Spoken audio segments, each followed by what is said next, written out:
ఇట్లా భారతదేశంలో చంద్రబాబు నాయుడుకి భయపడుతున్నారు, ఆ తర్వాత రేవంత్ రెడ్డికి భయపడుతున్నారు.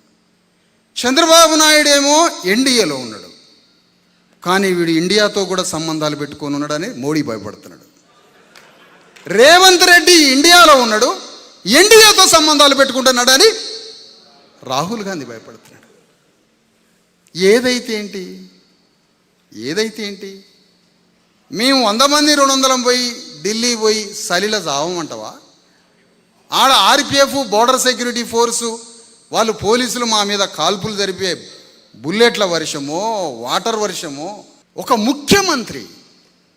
ముఖ్యమంత్రి శాసన వ్యవస్థ నాయకుడు, ఒక ముఖ్యమంత్రి స్వయంగా ఢిల్లీలో యుద్ధం చేయడమా?